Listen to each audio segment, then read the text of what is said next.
Hello guys, welcome to all of you. My name is Arpit Garg और आज हम लोग स्टार्ट करेंगे लॉगरिथमिक इक्वेशन। ठीक है। सो गाइस, लॉगरिथमिक इक्वेशन क्या होती है? तो सिंपल सी बात है, ऐसी इक्वेशंस जिसमें लॉग होता है उसे हम लोग लॉगरिथमिक इक्वेशन कहते हैं। ठीक है। लास्ट वाले वीडियो में हम लोगों ने जितने भी क्वेश्चंस डिस्कस किए हैं वो सभी लॉगरिथमिक इक्वेशंस तो हैं, जिसमें LHS इक्वल टू RHS है और जिसमें आपने x की वैल्यू फाइंड की है, तो वो सभी क्या है? लॉगरिथमिक इक्वेशन है। ठीक है। तो देखिए हमारे पास क्या होता है, लॉगरिथमिक इक्वेशन होती है हमारे पास log f of x is equal to log g of x। ठीक है। लॉगरिथमिक के अंदर हमारे पास में कोई भी x टाइप या किसी और वेरिएबल टाइप के फंक्शंस होते हैं तो उसे हम लोग बोलते हैं लॉगरिथमिक इक्वेशन। ठीक है। अब देखिए दोनों में हमारे पास बेस है, तो दोनों में बेस बिल्कुल एक जैसे होना चाहिए, तभी हम लोग कोई भी लॉगरिथमिक इक्वेशन को सिंप्लीफाई कर सकते हैं। ठीक है। अदरवाइज हम लोग पहले उसके बेस को चेंज करेंगे, मतलब उसमें बेस चेंज थ्योरम या कोई भी और थ्योरम जो हमें सुटेबल लगती है क्वेश्चन के हिसाब से, तो पहले उसे लेकर हम लोग क्वेश्चन को सिंप्लीफाई करेंगे। उसके बाद फिर हमारे पास में जो लॉगरिथमिक इक्वेशन है उसे हम लोग सिंप्लीफाई कर पाएंगे। ठीक है। तो देखिए यहाँ पर हमारे पास ये भी एक लॉगरिथम है फंक्शन और ये भी एक लॉगरिथमिक फंक्शन है। ठीक है। तो लॉग के पास में जो भी बैठा होगा वो कैसा रहेगा? पॉजिटिव रहेगा। तो इसे सिंप्लीफाई करने से पहले हमें क्वेश्चन में यह देखना होता है कि क्या लॉगरिथमिक वैलिड दिया हुआ है या नहीं दिया हुआ है, मतलब क्या वो लॉग की सारी कंडीशंस को फॉलो कर रहा है या नहीं कर रहा है। तो हम लोग जानते हैं कि लॉग के पास में जो भी बैठा हुआ रहेगा वो हमेशा कैसा रहेगा? पॉजिटिव रहेगा। मतलब f of x should be greater than 0। Second condition है g of x should be greater than 0। Third condition है a should be greater than 0 and a is not equal to 1। ठीक है। यह कंडीशन हमारे पास में होगी तभी हम लोग कोई भी लॉगरिथमिक इक्वेशन को सिंप्लीफाई कर पाएंगे। ठीक है। तो देखिए लास्ट वीडियो में हम लोगों ने कई सारे एग्जांपल्स देखे थे, जैसे कि मान लीजिए मेरे पास में लिखा हुआ है log 2x plus 1 plus log 2x minus 1 is equal to 0। ठीक है। अगर मान लीजिए मेरे पास में इस तरह क्वेश्चन लिखा हुआ है, तो देखिए यहाँ पर मेरे पास में लॉगरिथमिक फंक्शन दे रखे हैं दोनों। अगर मैं यहाँ पर फर्स्ट वाली प्रॉपर्टी को अप्लाई करूंगा तो उसके बाद मेरे पास इसमें x की वैल्यूज यहाँ पर मेरे पास आ जाएगी। ठीक है। तो देखिए यहाँ पर लॉगरिथमिक फंक्शन के अंदर एक लीनियर इक्वेशन दे रखी है और यहाँ पर भी एक लीनियर इक्वेशन दे रखी है। तो log m n वाला फॉर्मूला लगाएंगे हम लोग, तो होगा log m plus log n। ठीक है।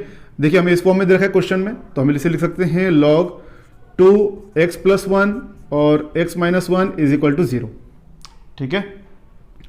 तो सिंपल सी बात है, देखिए दोनों में बेस एक जैसे था तभी हम लोग इस प्रॉपर्टी को अप्लाई कर पाए, अदरवाइज हम लोग इस प्रॉपर्टी को अप्लाई नहीं कर पाते। ठीक है। तो देखिए यहां पर जो हमारे पास बेस है वो कैसा है? कांस्टेंट है ना। अब देखिए अब इसे सिंप्लीफाई करेंगे तो log 2x square minus 1 is equal to 0 है ना।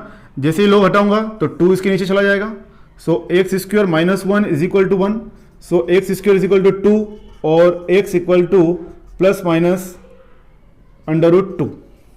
ठीक है। ये हमारे पास में इसका आंसर होगा। ठीक है। तो इस तरीके से हम लोगों ने पिछले वीडियो में कई सारे क्वेश्चंस को सिंप्लीफाई किया है। तो जितने भी हम लोगों ने क्वेश्चंस किए हैं वो सारे कैसे हैं? लॉगरिथमिक इक्वेशन फॉर्म की हैं। पर हम लोगों ने एक जनरल नोटेशन देखा है इसका, आप लोग ध्यान रखें। ये अपन लोगों ने जो पहला केस देखा है ये देखा है व्हेन बेस इज कांस्टेंट। ठीक है। जब बेस हमारे पास कैसा हो? कांस्टेंट हो, तब हमारे पास में ये कंडीशन होती है। ठीक है। आप लोग नोट करें इतना, फिर हम लोग अब चर्चा करते हैं कि जब हमारे पास बेस कांस्टेंट नहीं हो और कोई वेरिएबल हो तो फिर क्या होगा। ठीक है। चलिए देखते हैं हम लोग। सेकेंड कंडीशन हमारे पास में है व्हेन बेस इज वेरिएबल और फंक्शन।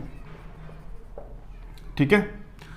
बेस हमारे पास में अगर मान लीजिए कोई वेरिएबल है या फिर कोई फंक्शन के फॉर्म में दे रखा है, तब हम लोग उसे किस तरीके से सिंप्लीफाई करेंगे, उसमें क्या कंडीशन फॉलो होती है, वो हम लोग बातें यहाँ से सीखेंगे। ठीक है।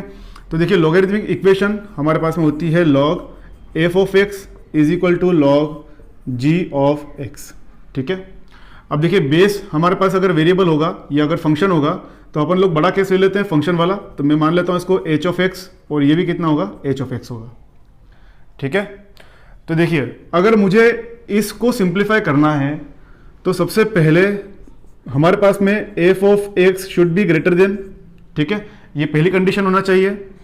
सेकेंड कंडीशन है G of X should be greater than 0, और थर्ड वाली कंडीशन ये दे रखी है H of X should be greater than 0 and H of X is not equal to 1, ठीक है। यहां पर भी ये तीनों कंडीशन फॉलो होगी, तभी जाके हम लोग क्या कर सकते हैं, कोई भी लॉगरिथमिक इक्वेशन को सिंप्लीफाई कर सकते हैं, ठीक है।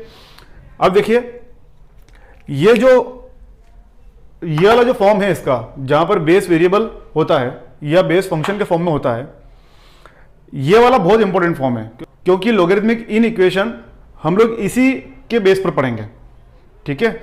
और लॉगरिथमिक इन इक्वेशन हम लोग कवर करेंगे इनइक्वालिटीज में, ठीक है, क्योंकि वहां पर आपको अभी क्या है, इनइक्वालिटी आपको आती नहीं है, और इनइक्वालिटी जब तक आप लोग पढ़ेंगे नहीं तब तक आप लोग लॉगरिथमिक इन इक्वेशन को समझ नहीं पाएंगे, ठीक है। तो देखिए अपन लोग लॉगरिथमिक इक्वेशन को थोड़ा सा और समझते हैं। जब हमारे पास में बेस में वेरिएबल या फंक्शन दिया हो तो अब हम लोग इसे कैसे करेंगे, ठीक है। अब देखिए एक एग्जांपल ले लेता हूं मैं। जैसे कि मान लीजिए लिखा हुआ है मेरे पास में log of x minus 1 3x plus 1 is equal to log of x minus 1 2x plus 2 या 2x प्लस 3, ठीक है।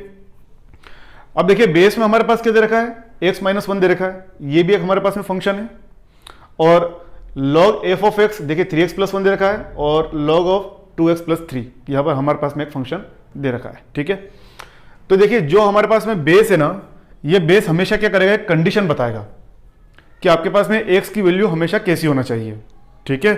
जैसे कि मान लीजिए मेरे पास में लिखा हुआ है यहां पर x माइनस 1, तो x minus 1 should be greater than 0, पहली कंडीशन, मतलब x should be greater then 1, ठीक है।